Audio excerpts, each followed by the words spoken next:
Welcome to another Ranger Auto video. Today we're doing the front brakes on our 06 Ford Focus. This is a video that I've been wanting to get to for some time now due to our vacationing days coming up. We're going to be using this car for some of those days. So first thing we're going to do is we're going to get our tires off. 19mm socket.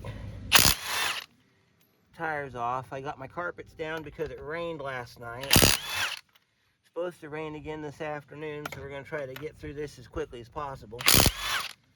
That way we can get other things done today. So,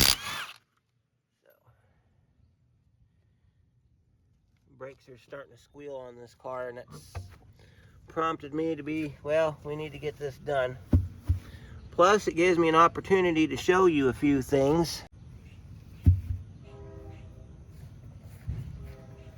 Alright, so let's go ahead and examine our workspace here, see if we're going to need anything in particular to get this job done.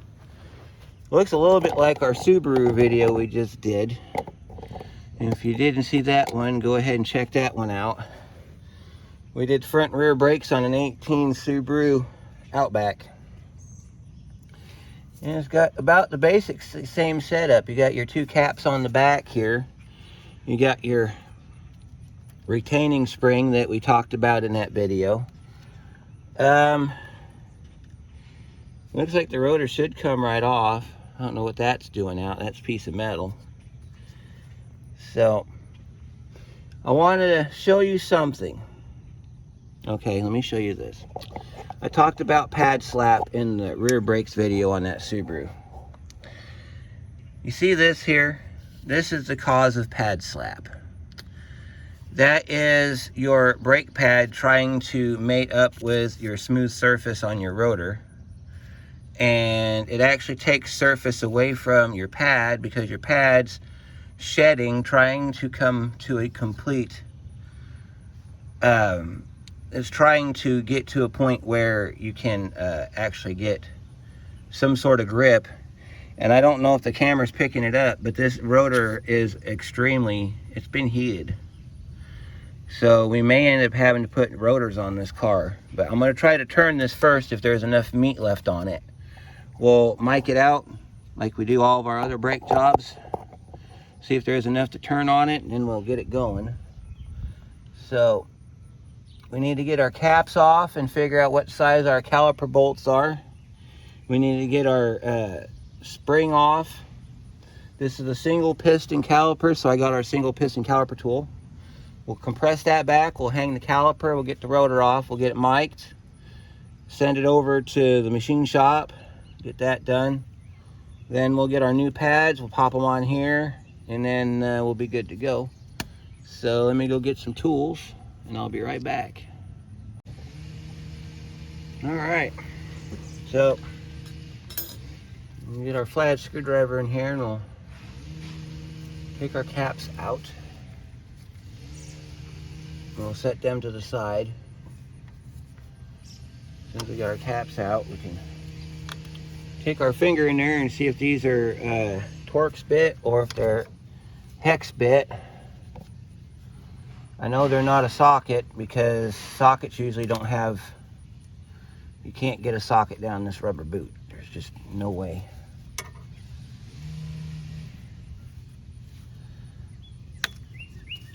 Now, I am under the assumption that these brakes have been changed before, largely due to the fact that these are not OEM rotors. Take your clip loose and set it to the side. And let's see. Feels like an H10. We'll put an H9 down there and see if it fits, just to be sure. Nope. It might be an H7, just like that Subaru was. Let's find our H7.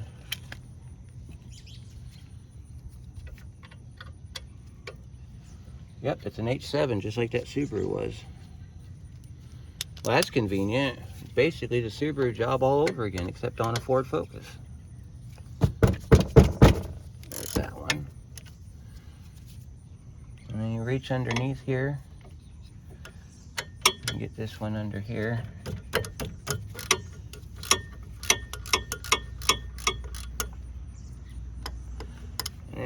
you're supposed to have your ratcheting wrench with you, and I don't have mine, so we're just gonna have to take it out by hand. That is if we can. This one doesn't want to. So we'll just do it this way, and then I'll go here in a minute. I'll go get my socket, or my ratcheting wrench.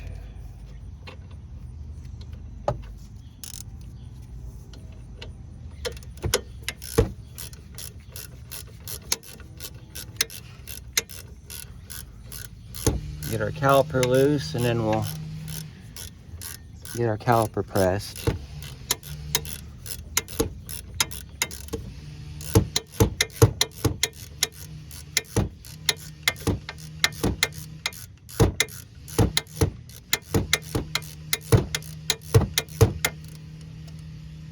All right, I have to go get my thing. I'll be right back.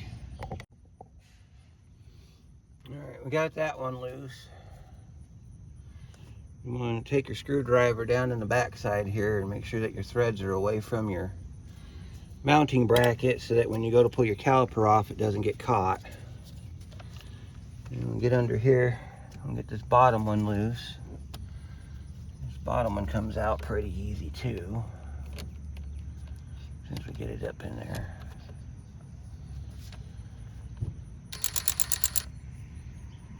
Nope.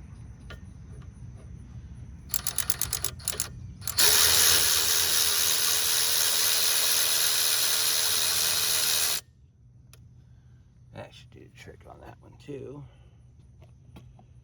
And take your screwdriver underneath. Make sure that your caliper screw is away from the mounting bracket. And we're going to go ahead and we're going to pull back on our caliper just ever so slightly. Find a spot to pry from and just go ahead and just pry your caliper off.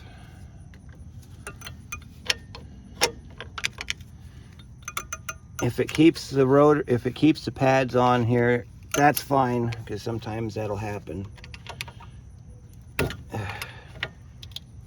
Goodness gravy. This thing's being a real pain in the butt today.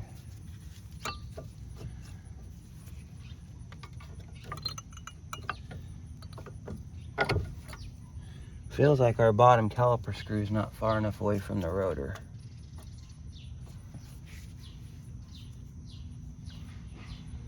And that would be the case. You gotta make sure these caliper screws are far enough away from the rotor to where the rotor will come off the bracket.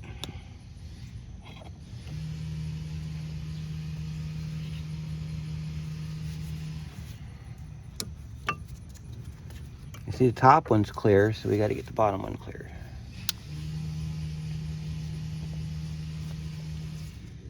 Sometimes you can get to it with this.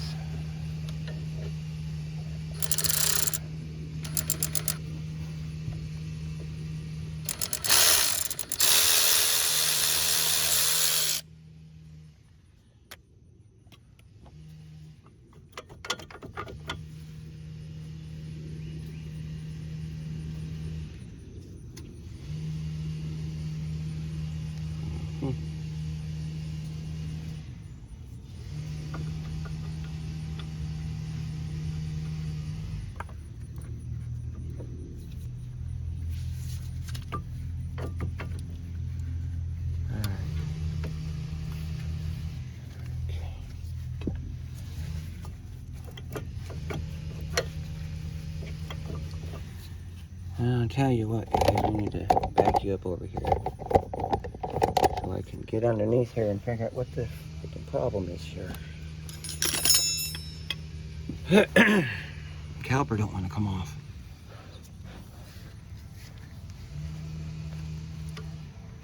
That does help when you can see the hardware.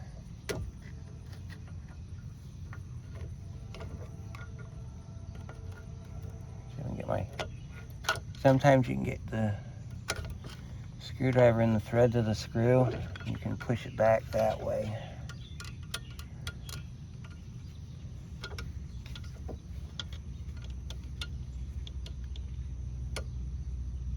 we go. Starting to come away now.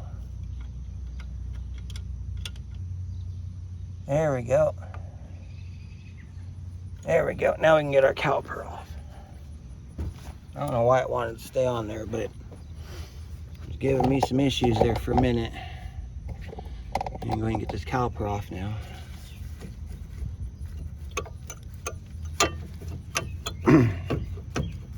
I'll show you what pad slap looks like on the face of your brake pads. That way you know what to look for. Now the back pad's held in by a retainer, so that one will come off. That is what pad slap looks like. All that shiny glaze right there, that's pad slap. This is what happens when you just throw pads on a brake, throw pads on your car and just go about your day.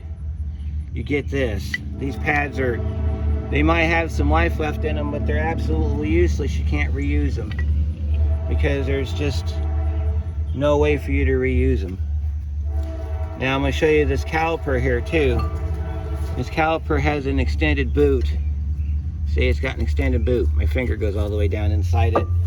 So when we go to collapse this, before you take your back pad off, since it locks inside the boot, we need to leave it in the boot, and then we'll press our caliper down, and then we'll take our back pad off the car.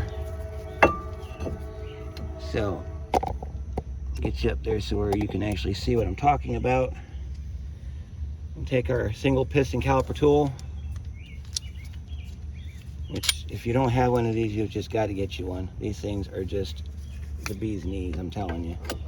A lot better than a C-clamp. Lock that in place and just pump. You can also, when you're doing this, you can also feel if there's any excessive amount of resistance in here, which would tell you that you got a problem with your piston. I'm not feeling any sort of resistance on this one, and we're already pressed back, so pull our caliper tool out, take our back pad off. Yep, our piston's all the way in its bore. So we're gonna hang our caliper up. That way we don't have it hanging from our hose, because our hose is still in good shape. You can also check your hoses while you're here too. And it's still in really good shape. And it kind of rotates you over. I'll just leave you right where you're at. I don't have any room to... I'm trying to get some room in here so I can get this bracket off. So that bracket's a 15 millimeter. So let's go ahead and get that taken loose. And then we'll take our rotor off and we'll get it mic'd. In the off chance that we do need a rotor, we'll get one. Kind of have no option at this point. If it needs one, it needs one.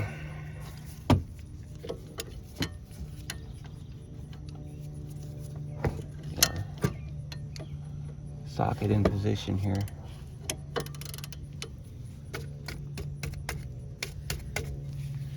Oh my goodness, not again.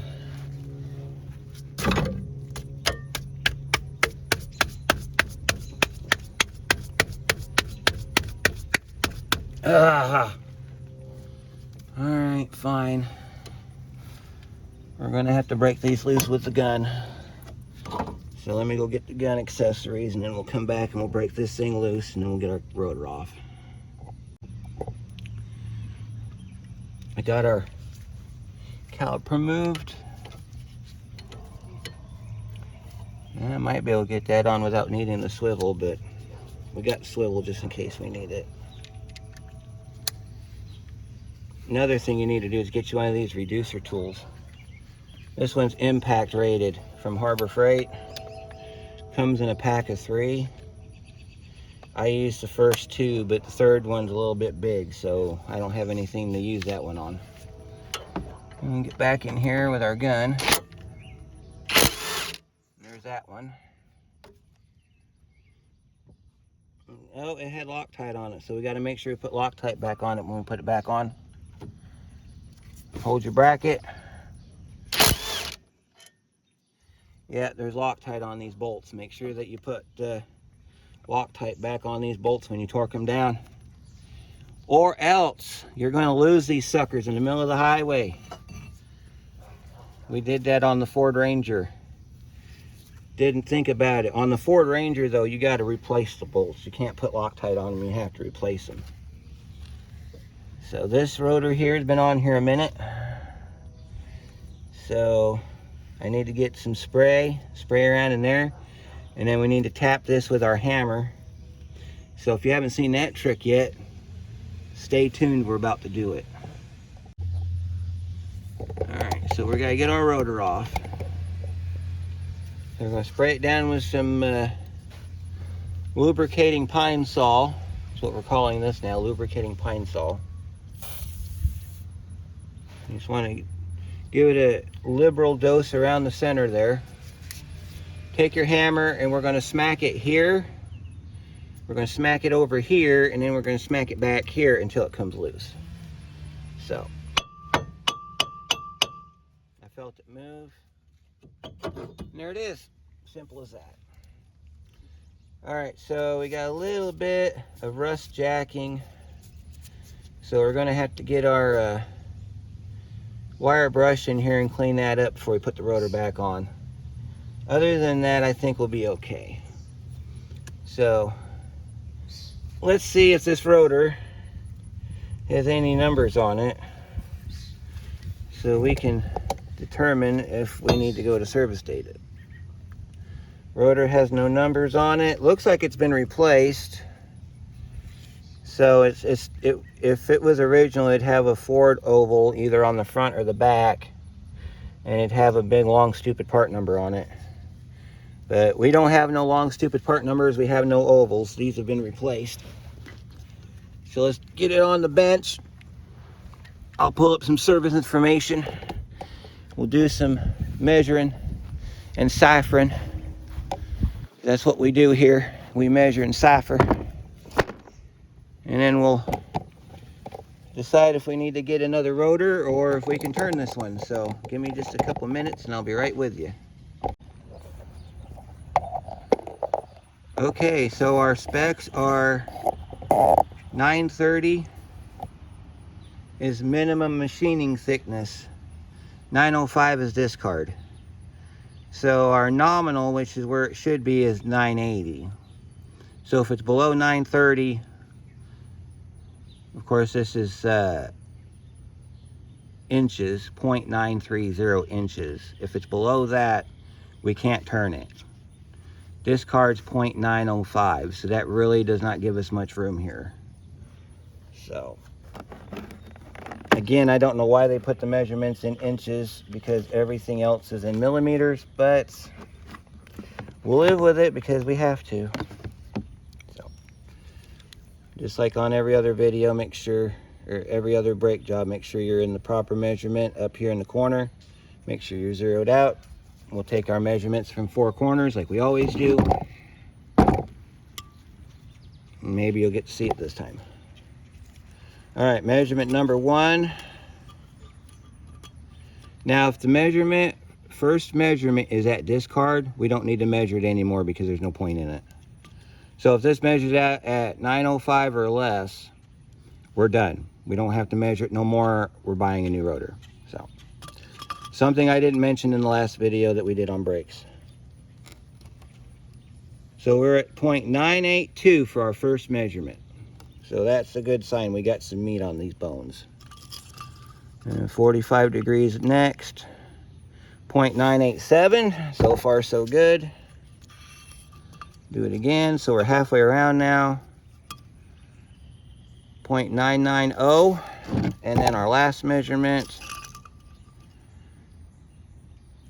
983. So we have plenty of, we're not even at nominal yet. So we're in excellent condition.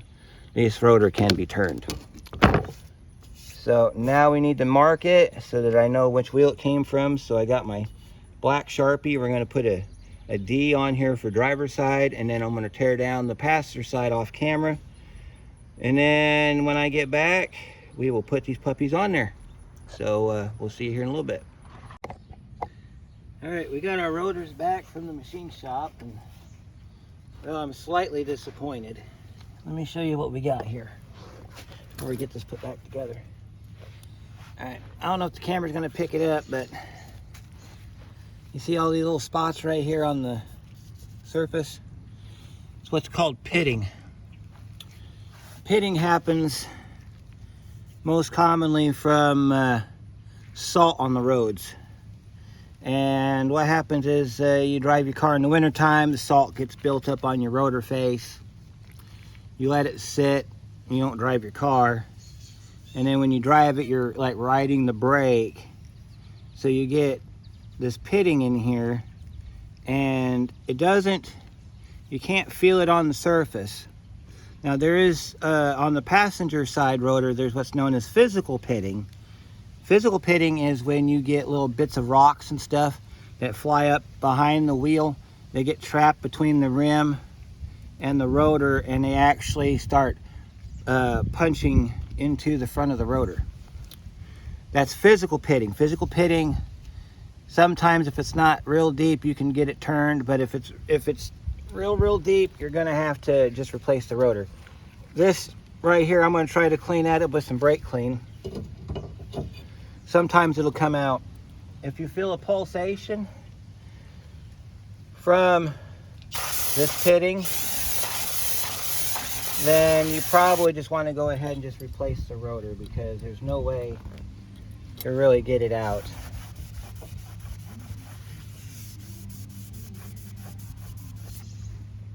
So I don't know. We're gonna see. We're gonna run with it for right now, but later on, before I take the car any long distances, like out west, I'll go through and I'll put new rotors on it before I take it out west. So, yeah, these rotors, they're not the greatest. But at least it'll stop now. Oh, before we do that, we need to clean off our hub. We're gonna do a couple different things with this one. We're gonna get you in the frame so you can see what we're doing. All right, we're gonna douche that down real good. Clean it up. Get all the rust off of it. Now you can take a wire wheel to this if you want to. Being that we're gonna be back in here to change the rotor out, I'm not gonna worry about it too much. What I will do though is I will put some of this brake grease around the center of the hub here, and what this is going to do is this is going to keep it from sticking to the rotor, or the rotor is going to stick to the hub like that. We're just going to put a little bit of grease around it, and then we're going to put our rotor back on like that, and we'll put a lug nut on it to keep it from falling off. But yeah, if you got anything like this, and after you do the brake job, you put your foot on the brake and it starts to pulse, then you probably want to go ahead and replace the rotor. If you're doing a complete brake job,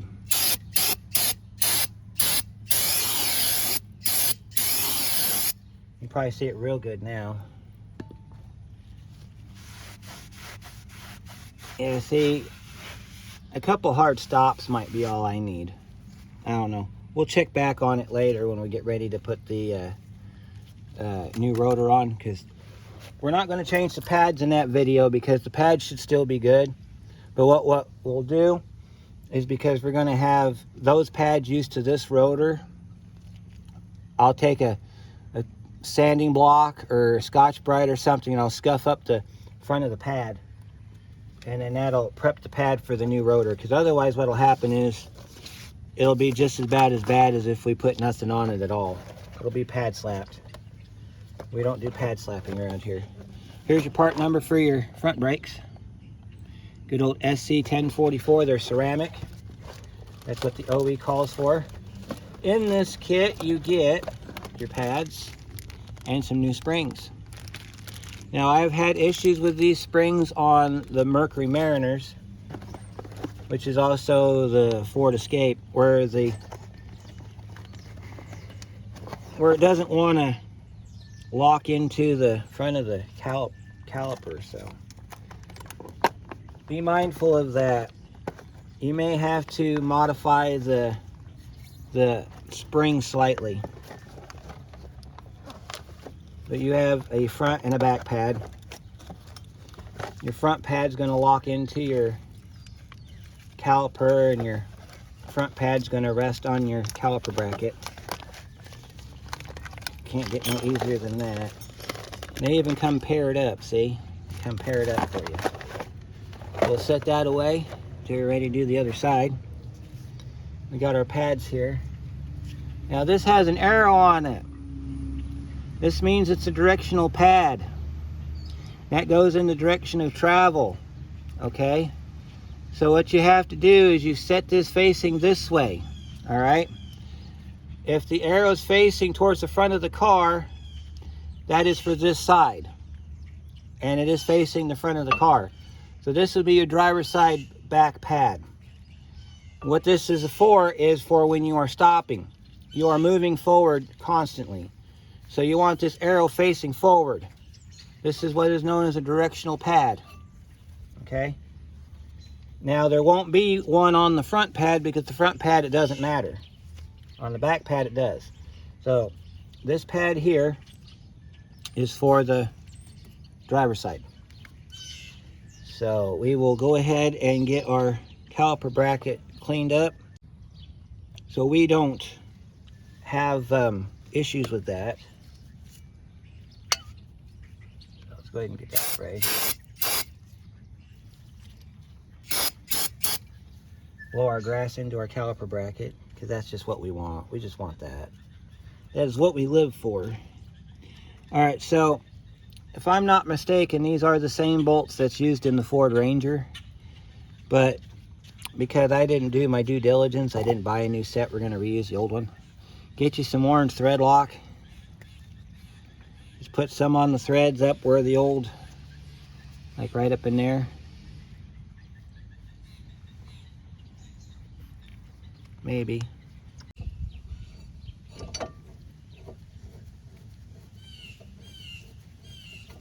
Alright, we'll get that side done. Let that hang down. We'll put our gel on our other bolt.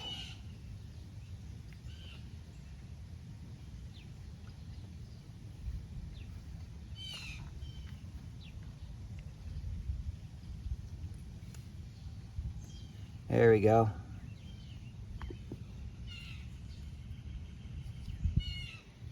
I might have to take the other bolt back out and put some.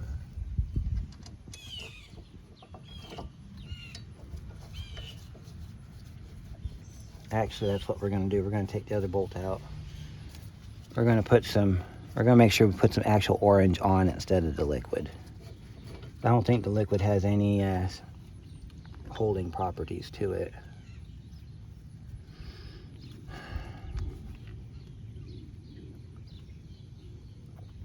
You just want to do about midway down the threads, just a little bit like that. And put your bolt back in. And take your impact gun and tighten these back up.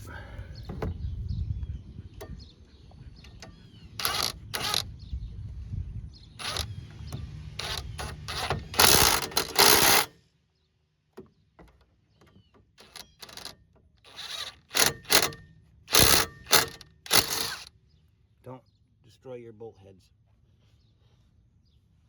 All right, now we can get our caliper ready to go back on. So I'm gonna put some grease. We'll put some grease on the inside of our caliper bracket here.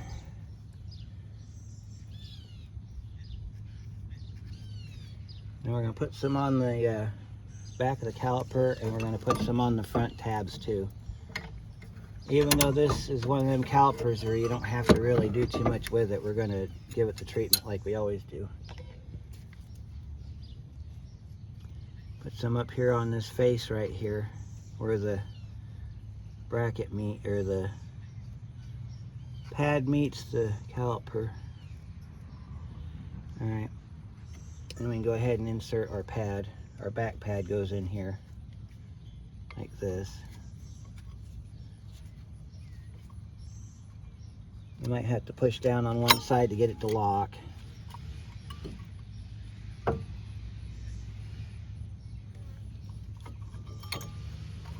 Sometimes you can get it to go if you just put pressure on each side and just kind of just push down on it, it'll lock in. Like that. All right, well, we got our caliper sitting upright like this. We need to actually lay it down so we're not putting tension on our hose. We need to pull our pins out. We need to grease our pins because our pins are going to determine what our brakes are going to do. So put a little bit of brake grease on your pin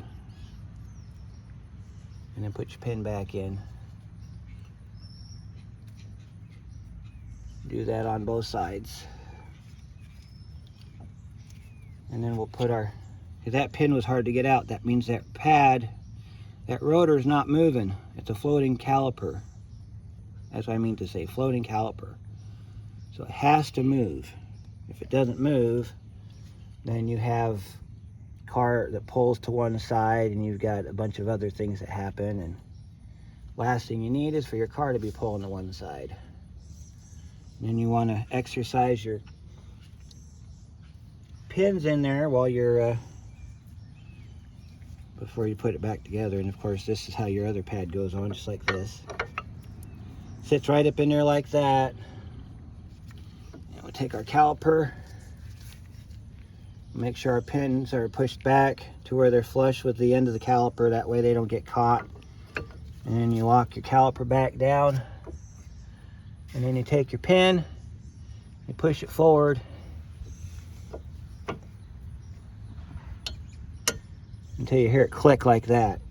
When you hear it click like that, you can attempt to put the screw back into the caliper. Hold it with one hand, grab your electric ratchet with the other, and just gently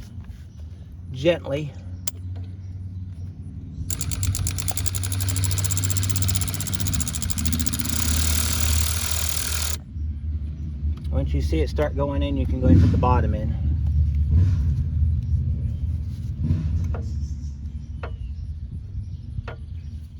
You got to get it to, I think it's locked in right there.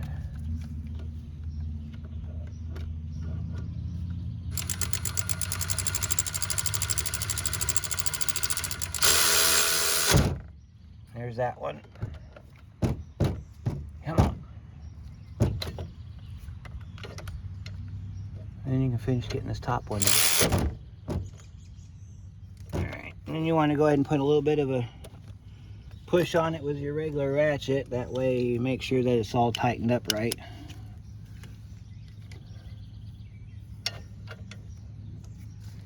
There we go. Wheels torqued to 80 foot-pounds in an X pattern, because there's only 4 lug nuts. Don't forget to take your lug nut off before you try to put your wheel on. I've done that before.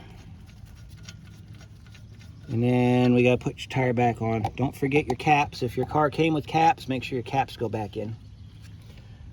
Torque specs, I think the caliper bolts are 18 foot-pounds, and the bolts that hold the caliper bracket is 33 foot-pounds. Don't quote me though. You always want to rotate your wheel afterwards to make sure that you don't have any binding on your pads. We don't have any binding, so we're done here. I'll get the tire back on. Pump your brake about 2 or 3 times with the engine off until you get a solid pedal. Start it up. While it's running, push your brake a couple times. Make sure that you've got good power brakes. Take it out and do a 30 to 0 stop 2 times, going forward and backward. And then do a 60 to 30 to 0 stop. So what that means is you're going to get it up to 60 mile an hour. You're going to hit your brake firmly until it hits 30, and then you're going to bring it to a stop.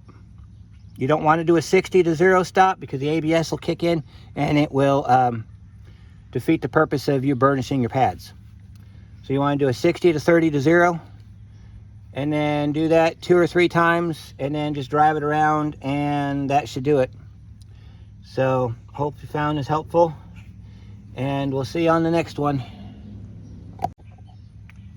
We're not quite done yet. We've got to put spring in it. I just noticed that. So, let's get our spring put back in.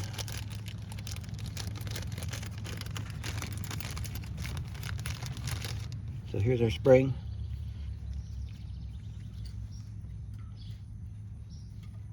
Line your spring tabs up inside your hole here. Now this one's got a burr on it, so we might have to get the file out and file that burr off. And actually it went in just fine, so I think we'll be all right. Take that, push it back.